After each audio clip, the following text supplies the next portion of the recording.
Hello dear student, आप सभी को मेरा नमस्कार।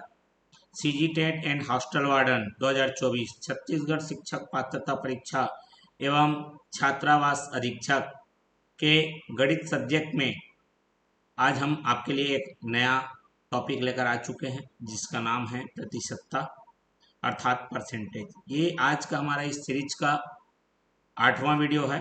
इससे भी पहले 7 और वीडियो बन चुके हैं। जो विद्यार्थी उन वीडियोस को नहीं देखे हैं, लिंक आपको डिस्क्रिप्शन बॉक्स में मिल जाएगा, वहां से जाकर आप देख सकते हैं। सीजी व्यापम के अंतर्गत जितने भी विगत वर्षों में जो परीक्षा हुए हैं, उन परीक्षाओं में जो महत्वपूर्ण सवाल है उनका टॉपिक वाइज हम बेसिक कॉन्सेप्ट एवं ट्रिक के साथ संपूर्ण हल लेकर इस वीडियो में आ चुके हैं। तो चलिए बढ़ते हैं हम लोग। तो सभी विद्यार्थियों का पुनः मैं अपने इस प्यारे से यूट्यूब चैनल में हार्दिक अभिनंदन एवं स्वागत करता हूं, जिसका नाम है बीके मैथ्स एजुकेशन।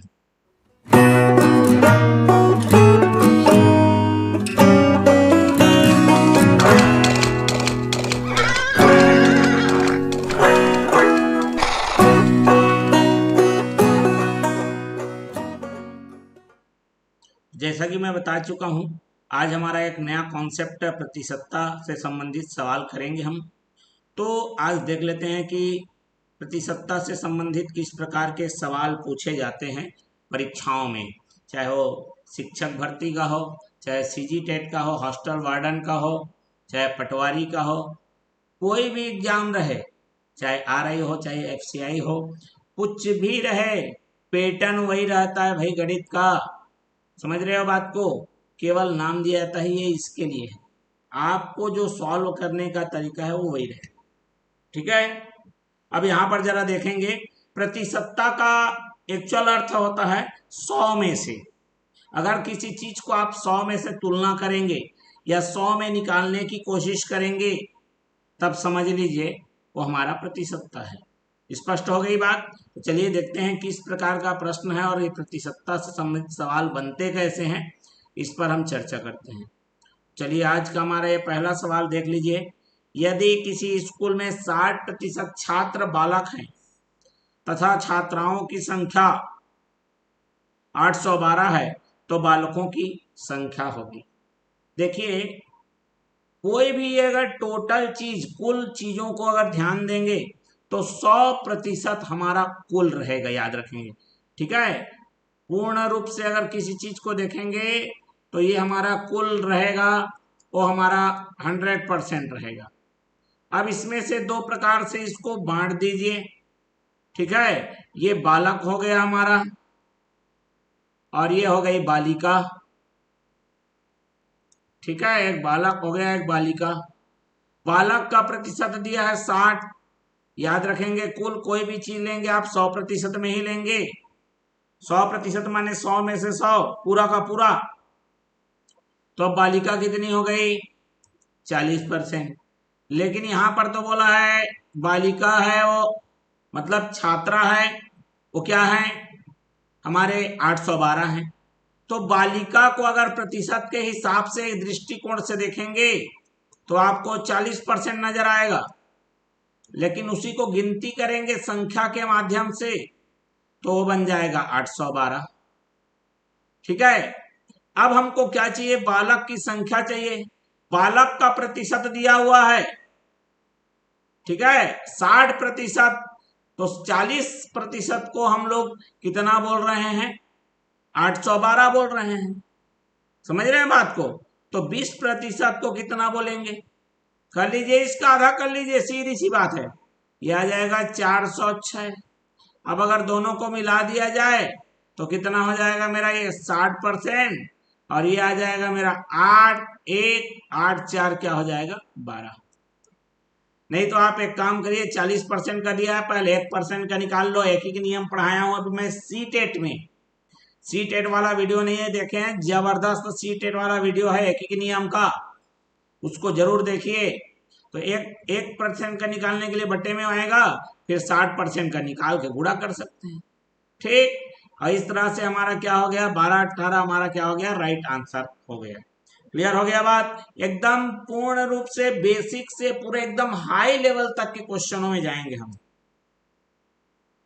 अब यहां पर लिखा है यदि एक संख्या का 60.2% 60.25% 964 है। अब देखो कोई संख्या है जिसका बोल रहा है 60.25% है ना, प्रतिशत में देखोगे तो 60.25, और वह संख्यात्मक रूप में मान के रूप में देख रहे हो तो 964 हो गया भैया। क्लियर हो गया। आपको बोल रहा है वो संख्या क्या है।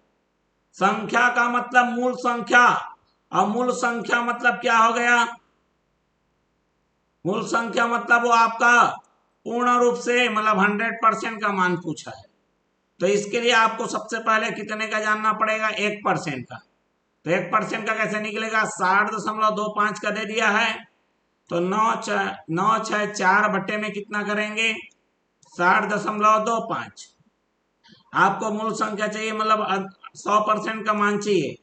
चलिए 100% का निकाल लीजिए, 9 6 4 बटे 60.25 गुणित में कर लीजिए 100, क्योंकि 100 का निकाल रहे हो आप। बात समझ में आ गया। अब देखो ये मेरे को लग रहा है ये 16 छक्का 96 होता है। ठीक ध्यान से समझना मेरी बात को, मैं क्या बोल रहा हूं उसको। ये देखो 60 से 16 छक्का 96 960 हो गया, और 25 पैसे का 16 बार करोगे तो ये 4 रुपया आएगा। मतलब ये इसका कितने बार में चला गया भैया, 16 बार में। तो ये आ जाएगा मेरा 16 गुणित 100, जो कि आ जाएगा मेरा 1600। देखो आपको तरीका बता रहा हूं, सुन लो। गुणित में करोगे 16, 16 छक्का 96 960 हो गया, 16 छक्का 96 जीरो बढ़ा दिए, प्लस ये 0.25 है मतलब 25 पैसा। 25 पैसा 4 बार करोगे तो 1 रुपया आता है, 16 बार करोगे तो 4 रुपया आएगा। 964 मतलब क्या समझे, 60.25 का ये एक बार में पहाड़ा पढ़े, और ये कितने बार में, 16 बार में। बात कहानी खत्म। क्लियर हुआ कि नहीं हुआ। चलिए अटपटा लगेगा लेकिन जबरदस्त है। समझ में आया कि नहीं आया। चलिए बढ़ते हैं अगले प्रश्न की ओर। यहां पर जरा ध्यान देंगे, ए बी से 25% अधिक कमाता है। ठीक है, ए है, बी से बी जितना भी कमाए उससे 25% ज्यादा ए कमाता है, तो बी ए से x% कम कमाता है। अब वो x मतलब कितना परसेंट कम कमाता है वही निकालना है। ठीक है, तो परसेंटेज का एक बड़ा गजब का रूल है। आप देखना है आपको किसके हिसाब से आप प्रतिशत निकाल रहे हो, ये यहां पर बहुत महत्वपूर्ण मायने रखता है। ठीक है, अब यहां पर देखो ए बी से 25% ज्यादा कमाता है, तो इसका मतलब सबसे पहले बी के बारे में चर्चा करना पड़ेगा। तो ये बी ले लेता हूं मैं, ए ले लेता हूं। बी को पहले ए के दृष्टिकोण से देखे, और देखे तो पाएगा कि ये 100% कमा रहा था, तो उससे 25% ज्यादा मतलब 125% कौन कमा रहा था, ए कमा रहा था। तो ये क्या हो गया, 25% क्या हो गया, ज्यादा हो गया। ठीक है, अब इसको उल्टा तरीके से देखेंगे, ए को देखिए और बी को। अब ए से बी को देखना है तो ए के पास 125% था और बी के पास 100%।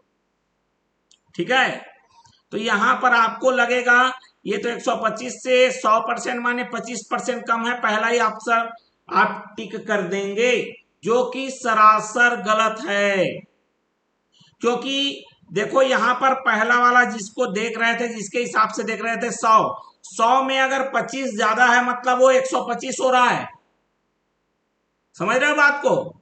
लेकिन अगर 50 में अगर 25% ज्यादा है बोल रहा हूं, मतलब वो केवल 12.5 है। क्योंकि 100 के हिसाब से मतलब 25% माने 100 में 25 दिख रहा है, तो अगर उसी को 50 के हिसाब से देखोगे तो 50 के हिसाब से देखो तो फिर वो नहीं आएगा। समझ रहे हैं बात को। अगर मैं 20% बोलता हूं मतलब बोल रहा हूं मैं 100 में से 20, लेकिन 50 का 20% बोल रहा हूं ना, तो मात्र 10 की बात कर रहा हूं। ठीक है, 20% माने 100 में 20, लेकिन अगर वही चीज 50 का 20% है, मतलब वो मात्र 10 हो गया। समझ रहे हो बात को? तो यहां पर मेरे को 125 का 25% आपको कितना दिखने वाला है वो आपको समझना है। समझ रहे हो बात को?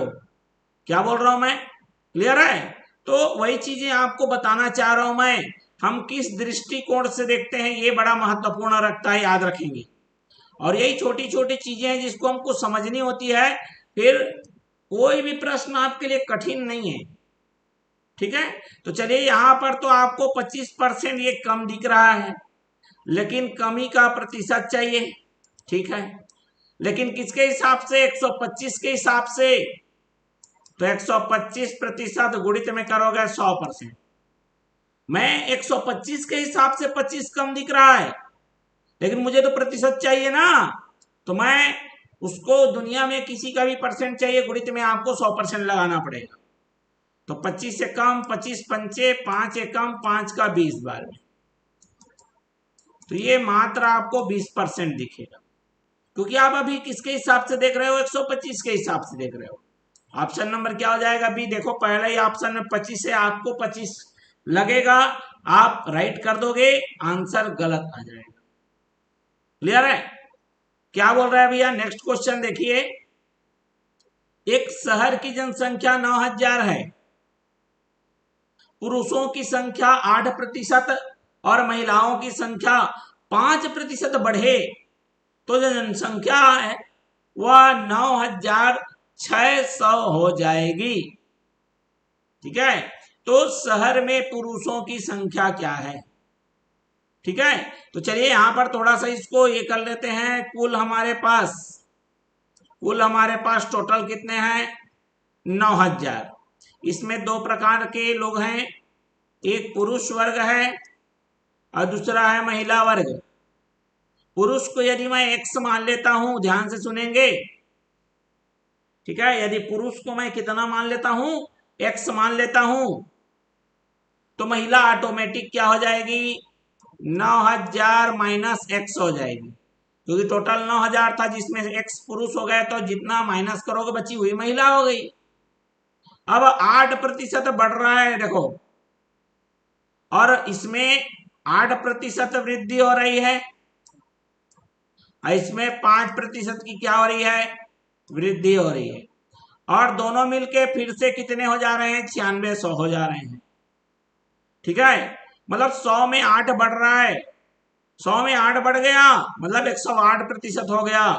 तो x का 108% प्लस 9000 ऋण x का 105%, और दोनों मिलके कितना दे रहे हैं अपन का? 9600 दे रहे हैं। समझ गए बात को? यहां पर प्रतिशत अलग अलग है, इसलिए स्पष्ट हो गई बात। अब देखो यहां पर का मतलब गुणित होता है, तो 108% गुणित x प्लस ये 105% है, दोनों के साथ गुणा होगा। ठीक है, तो आ जाएगा मेरा 105% गुणित 9000 माइनस 105% गुणित x, जो कि बराबर आएगा मेरा 9600 के। अब देखो 108% में 105% घट गया, तो ये आ जाएगा मेरा 3% x का। ठीक है, फिर क्या हो जाएगा मेरा? यहां पर देख लीजिए, 105% मतलब क्या हो गया है? 105 बटे प्रति माने शत माने 100, और ये 9000 बराबर क्या हो जाएगा? यहां पर जरा देख लीजिए, 9600। 0 से 0 कटा, 9 पचे 45, 9450 हो जाएगा। ठीक है, तो ये 3 बटे कितना हो जाएगा मेरा? 100। एक्स ये उधर जाके माइनस होगा, तो ये आ जाएगा मेरा 9600 ऋण कितना हो जाएगा? 9550। और इसको जब आप क्या करेंगे? घटाएंगे, तो ये 50 हो गया, और ये 95 में से तो ये कितना हो जाएगा? 150। 3 एकम 3, 3 पंचे 15, और x का मान आ जाएगा 100 गुणित 50, मतलब आ जाएगा आपका 5,000। ठीक है, ऑप्शन नंबर कहाँ मौजूद है, ए में। क्यों, पुरुष के बारे में पूछा था, पुरुष को ही तो मैंने क्या माना है, एक्स माना है। क्लियर हो गई बात, स्पष्ट हो गई। चलिए बढ़ते हैं अगले प्रश्न की ओर। करना कुछ नहीं है, 100% जहां पर है मतलब उसको संख्या बनाओगे तो बट्टे में 100 लाओगे। अगर किसी चीज को प्रतिशत में लिखना है तो गुणित में 100% लगाओगे। अगर प्रतिशत दिया है मतलब वो 100 में से आपको दिया हुआ है, ये बात को तय कर लो। यदि ए का वेतन 10% बढ़ाया गया, भाई मान ली जाए उसका वेतन कुल शुरू में प्रारंभ में वेतन है, देखो कोई भी चीज को हम लोग क्या मानना है, 100%। फिर क्या किया, 10% बढ़ा दिया गया। ठीक है, तो यहां पर क्या किया गया, वृद्धि किया गया 10% की।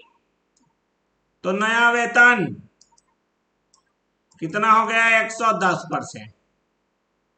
क्योंकि 100 था इसलिए 10 बढ़ा तो ये वो 10 ही कहलाएगा। फिर क्या हो रहा है, कमी आ गई, कितने प्रतिशत की, 10% की। मतलब जो भी आपका वेतन बन चुका था उसमें 10% की कमी आ गई। मतलब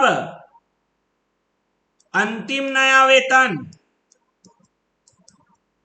अंतिम मेरा नया वेतन है जो बन चुका है मेरा 110% बन चुका था का 10% कमी आ गई, तो मात्र कितना रह गया, वो 90% ही रह गया। क्योंकि 100 में 10 कमी आ गई, तो जितना मेरे पास हो चुका था मेरा बढ़कर वेतन, अब वो उसका मात्र मेरे पास कितना शेष रह गया है, 90%। ठीक है, कभी भी डबल डबल प्रतिशत नहीं रखना है, का मतलब गुणा होता है। इसी सिद्धांत को फॉलो करते हुए 110 बट्टे में 100 का मतलब गुणित 90, 1% को रहने दीजिए क्योंकि आपको आंसर प्रतिशत में चाहिए। डबल जीरो, ये डबल जीरो से कैंसल, 9 11 99%। तो जो प्रारंभ में वेतन 100% थी, अभी अंतिम में एकदम नया वेतन, अंतिम नया वेतन क्या हो जाएगा, 99% हो गया है। अर्थात 1% की वेतन में क्या हुई है, कमी हुई है। कितने प्रतिशत की, 1% की। समझ में आ गया बात। चलिए बढ़ते हैं अगले प्रश्न की ओर। अगला प्रश्न क्या दिया है जरा देख लीजिए। ये बोल रहा है हमें कि यदि एक आयत की लंबाई 30% और चौड़ाई 10% बढ़ा दी जाती है तो आयत के क्षेत्रफल में हुई प्रतिशत वृद्धि क्या होगी। ये तो हमें मेंसुरेशन अर्थात क्षेत्रमिति में पढ़ना है, लेकिन चूंकि यह प्रतिशत से संबंधित सवाल आ चुका है तो प्रतिशत से संबंधित, देखो प्रतिशत कहीं कुछ भी हो सकता है, किसी भी टॉपिक से रिलेटेड प्रतिशत हो सकता है। ठीक है, इसीलिए गणित एक दूसरे से क्या है, कनेक्टेड है, इंटरकनेक्टेड है। आप ये नहीं बोल सकते ये पर्टिकुलर इसी चैप्टर का आपका प्रश्न है बोल के। ठीक है, तो इसके लिए थोड़ा सा मेंसुरेशन जानने की जरूरत है। क्लियर हो गया, तो चलिए यहां पर अपन ले लेते हैं, ध्यान से समझ लीजिए कि अगर मेरा कोई आयत है, आयत का जानते हैं लंबाई चौड़ाई होती है, तो इसकी लंबाई को अपने आप में 100% रख लेता हूं, चौड़ाई को भी 100% रख लेता हूं। ठीक है, अब यहां पर क्या हो रहा है, लंबाई में 30 बढ़ रहा है, नया हो गया ये, लंबाई में 30% बढ़ा दिए तो ये कितना हो जाएगा, 130%। फिर क्या हो गया, चौड़ाई में कितना, चौड़ाई में कितना 10% बढ़ाए हैं तो ये कितना हो जाएगा, 110%। तो पहले क्या हो जाएगा, लंबाई गुणित चौड़ाई प्रारंभ में। ठीक है, आयत का क्षेत्रफल क्या होता है मेरे पास, लंबाई गुणा चौड़ाई।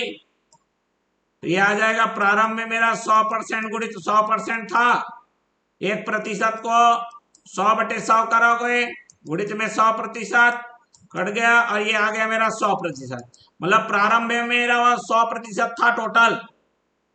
ठीक है, नया क्षेत्रफल क्या हो जाएगा 130% लंबाई गुणित चौड़ाई हमारा कितना हो जाएगा 110%। ठीक है, चलिए बोला था डबल डबल परसेंट नहीं रखना है। 130 बटे में क्या करोगे 100 गुणित 110%। एक जो चलिए 110 है नहीं, ठीक है 110 है। एक मिनट, चलिए इसको अच्छे से लिख देते हैं 110। 110 जीरो से जीरो कैंसर, जीरो से जीरो कैंसर, 13 11 में 143। तो जो चीज 100% प्रारंभ में थी अभी वो क्या हो गई 143% हो गई। मतलब वृद्धि वृद्धि प्रतिशत क्या हो जाएगा 143% ऋण 100%। मतलब कितने प्रतिशत की वृद्धि हो गई 43। इसका एक शॉर्टकट होता है, इस शॉर्टकट को बता देता हूं मैं। ठीक है, पहले देखो अगर लंबाई चौड़ाई है दोनों में वृद्धि हो रही है तो लिखना है 30 धन, दूसरा वृद्धि है 10, यहां पे खत्म नहीं होता है, फिर लेना है प्लस, दोनों को करना है गुणा और बटे में कर लेना है 100। ठीक है, तो ये आ गया 40 धन 3, मतलब कितना हो गया ये 43%। अगर कोई चीज में कमी बोलता है तो उसके जगह माइनस रखोगे। ठीक है, अब ये जो तीसरा वाला बंदा है ना दोनों प्लस है इसलिए प्लस गुणा प्लस प्लस आया। अगर दोनों में से कोई भी एक अगर माइनस होता तो प्लस माइनस यहां माइनस आ जाता। ठीक है, अगर दोनों माइनस होते तो ये दोनों तो अपने माइनस होते ही, क्योंकि कमी बोलता मतलब दोनों माइनस होते हैं, लेकिन माइनस माइनस ये तीसरा वाला क्या होता प्लस। मतलब तीसरा वाला का चिन्ह है इन दोनों के ऊपर, सामने दोनों के ऊपर क्या करेगा डिपेंड करेगा। क्लियर हो गई बात, स्पष्ट हो गई। चलिए बढ़ते हैं अगले प्रश्न की ओर। ये क्या बोल रहा है जरा देख लो। ये बोल रहा है 3 परीक्षाओं में जिनमें प्रत्येक के कुल योगांक, मतलब कुल हमारा जो पूर्णांक है उसकी बात कर रहा है, योगांक का मतलब पूर्णांक है 500 है। 3 परीक्षा है भैया, तीनों में 5500 अंक हैं। चलिए तो मैं 3 बार 5500 ले लेता हूं, 500 500 500। प्रथम एवं द्वितीय में पहले में वो 45% पाया, दूसरे में वो क्या हो गया 55% पाया।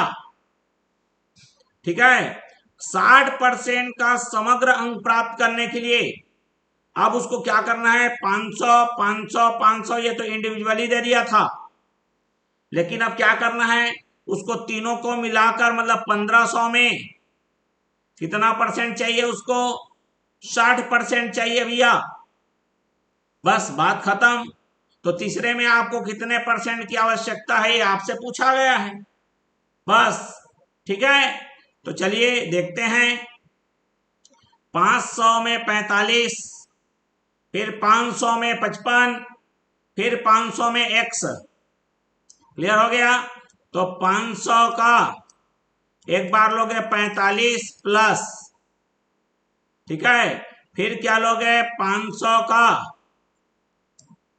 कितना लोगे 55% प्लस 500 का x%, जो कि बराबर आएगा आपको 1500 में कितना चाहिए, टोटल कितना चाहिए 1500 का कितना परसेंट 60%। ठीक है, देखो सबके पास प्रतिशत की मात्रा है, सब में से प्रतिशत हटा दो। दूसरी चीज सबके पास डबल जीरो है, उस डबल जीरो को भी क्या करो खत्म कर दो। तो यहां पर का मतलब गुणा होता है, तो 45 गुणित 5 प्लस, ठीक है 5 गुणित 55 प्लस, क्लियर हो गया। फिर आ गया मेरा कितना 5 गुणित कितना आ गया x, बराबर कितना हो जाएगा 15 गुणित 60। अब कर लीजिए जरा इसे, देख लो ये 5 दोनों के पास कॉमन था, 45 और 55 कितना हो जाएगा मेरा 100।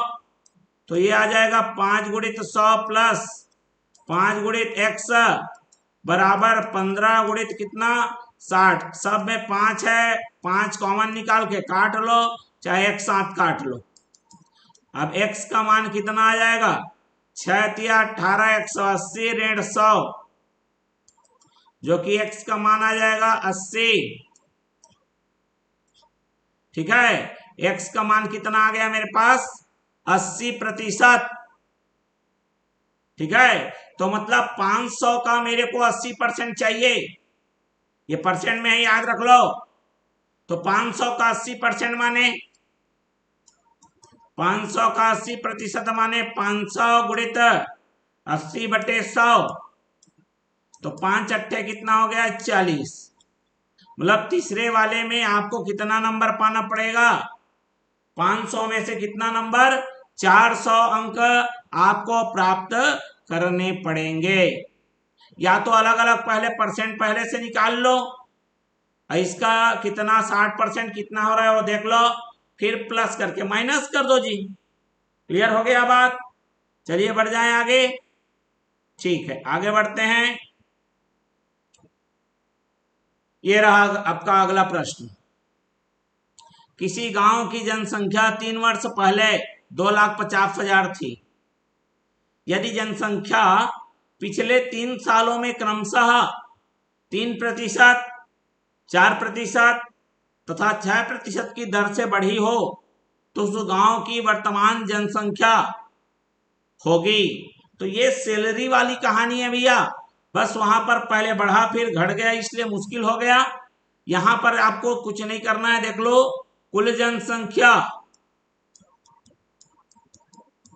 जनसंख्या आपकी कितनी थी? 2,50,000। ठीक है, पहले कितना बढ़ा? 3 साल में बढ़ा, एक साल करके, तो पहले 3% बढ़ा। ठीक, तो 3% वृद्धि के बाद 3% वृद्धि पश्चात क्या हो जाएगा मेरा? 2,5,0,0,0 कितना तो जीरो है? 4 जीरो है, 5 जीरो लगा दिए हमने। ठीक है, चलिए हम लोग मिटा लेते हैं, 4 जीरो लगा लेते हैं। उसका कितना हो गया? 103%, क्योंकि 3% बढ़ गया। अब हमारा जनसंख्या इतना हो चुका है, अब जो बढ़ेगा इसमें से बढ़ेगा। कितना बढ़ रहा है? अगले साल 4%, 4% वृद्धि पश्चात। देखो भैया, हमारी जनसंख्या तो इतनी बन चुकी है ना बढ़ के, तो इससे आपका कोई काम नहीं है। अब जो आ चुका है उससे, तो जो आ गया है उसमें से आपको 4% बढ़ाना है। तो क्या हो जाएगा? ये 2,50,000 का पहले कितना हुआ करता था? 103%।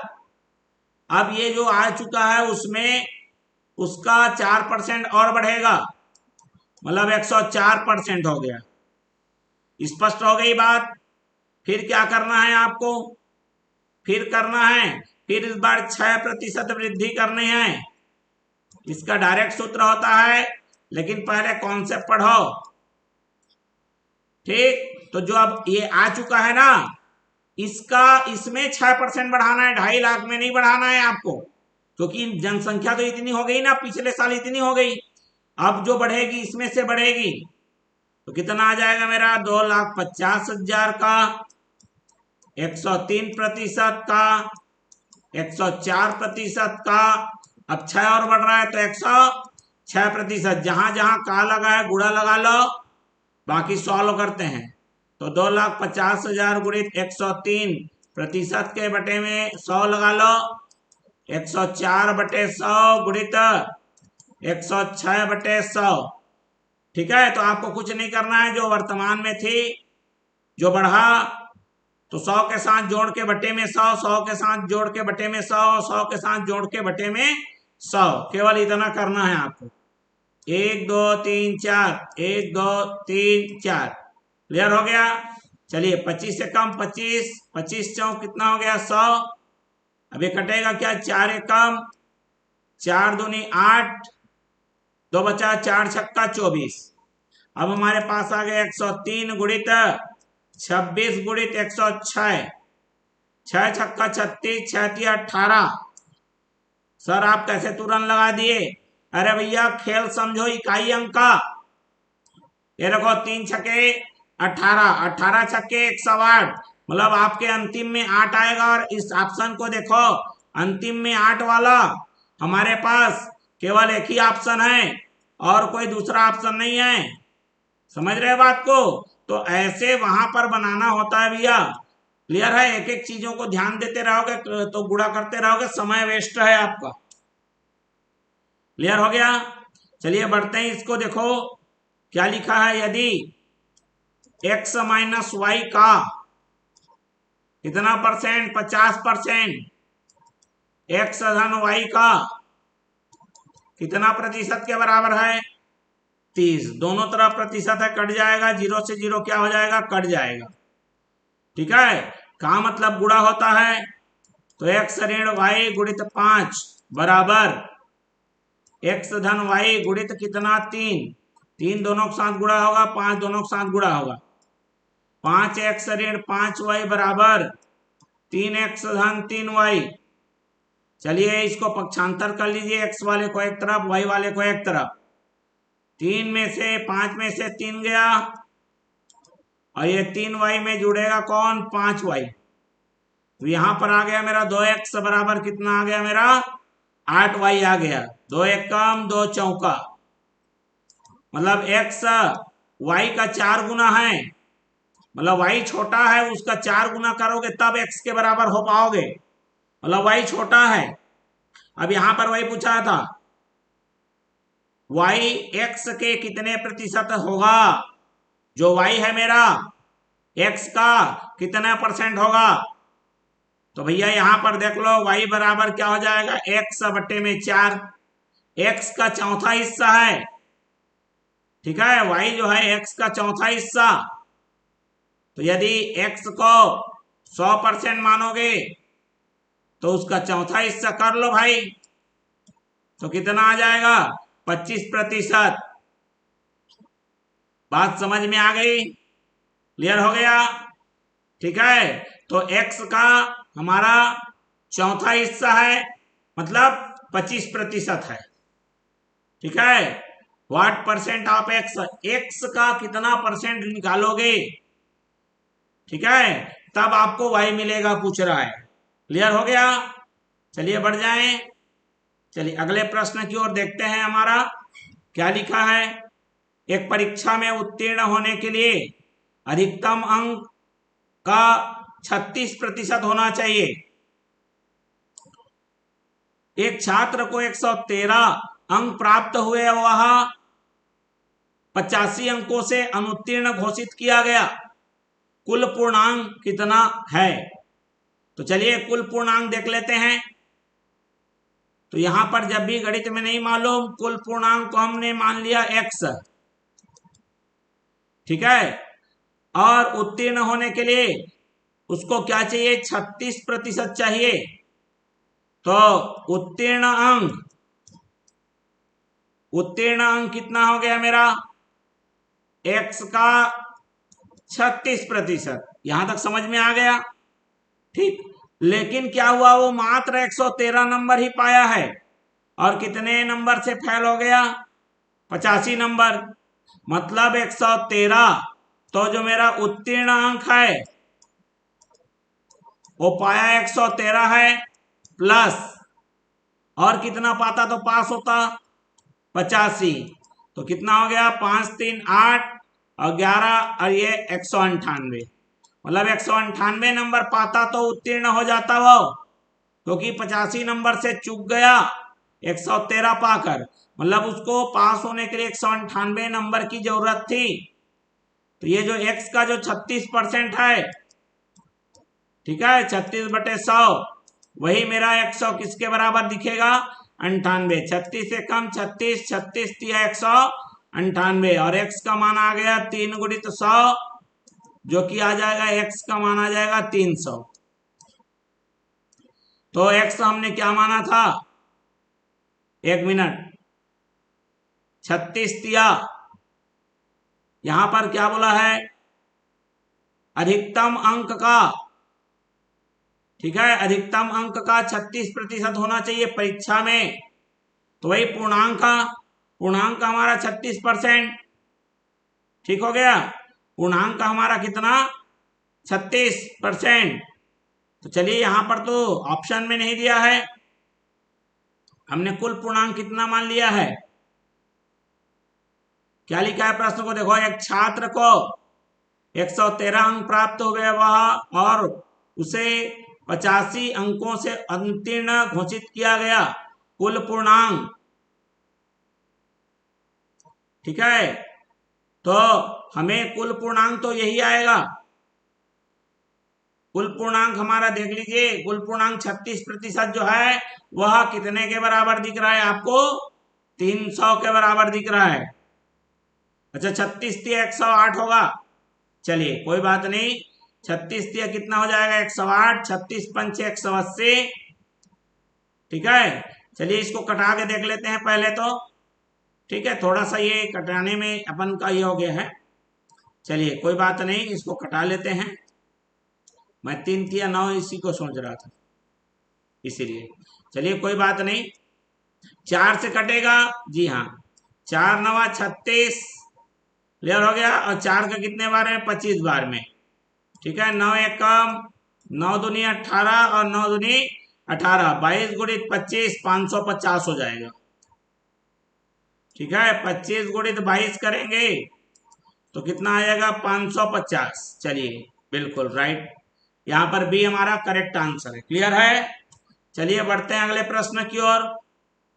क्या लिखा है, एक संख्या का 25% 75 है, कोई संख्या है भाई, उसका 25% क्या है, वो 75 है, ठीक है, मान लेते हैं, मतलब 25% है, वो 75 बता रहा है वो, तो टोटल मेरा जो था तो उसको 100% मान लो, ये इसका कितना गुना है, 4 गुना है, तो इसका मतलब जो कुल था ये कुल आ रहा है मेरा,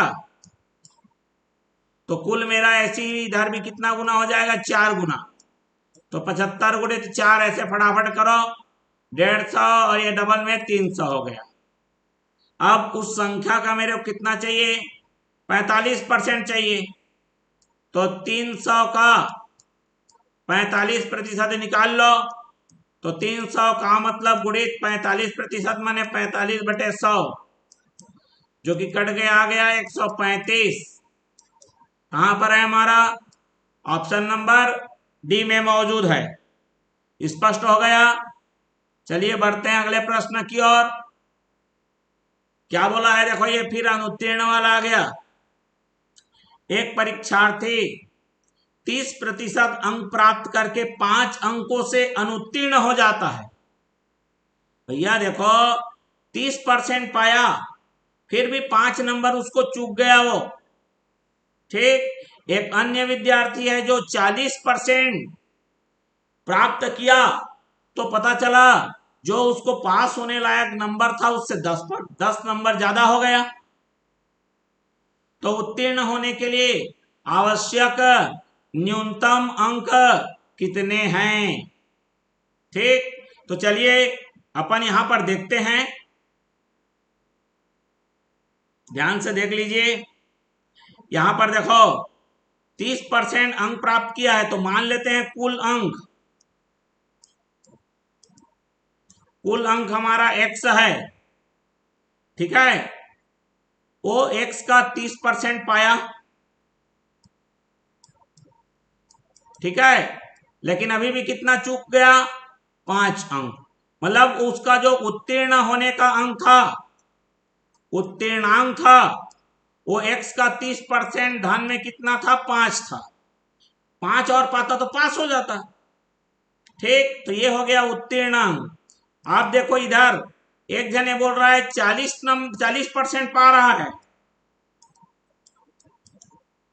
और ये जो उत्तीर्णांक है जितना में आपको पास होना है उससे 10 ज्यादा पा रहा है, मतलब इसमें 10 आपको क्या करना पड़ेगा, कम करना पड़ेगा, ठीक।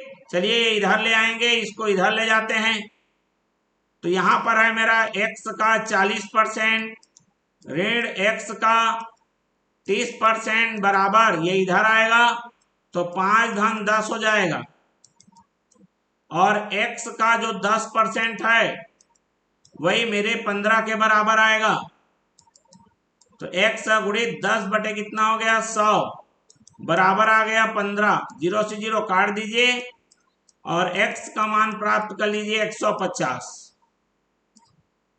तो x तो मेरा कुल अंक है, हमको तो पासिंग मार्क्स चाहिए। तो क्या क्या चाहिए अपन को, उत्तीर्णांक चाहिए। उत्तीर्ण कितने में होंगे वो चाहिए अपन को।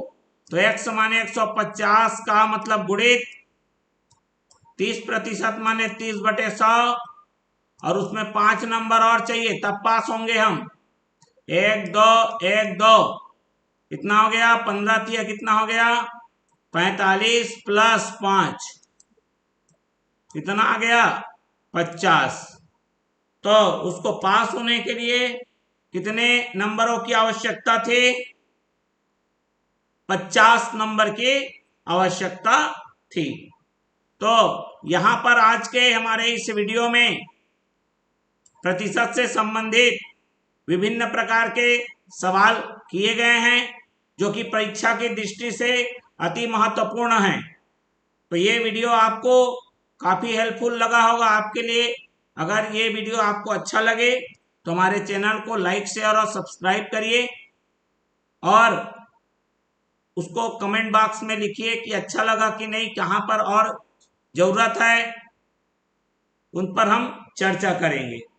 तो चलिए मिलते हैं अगले वीडियो में एक नए टॉपिक के साथ। तब तक के लिए धन्यवाद, नमस्कार।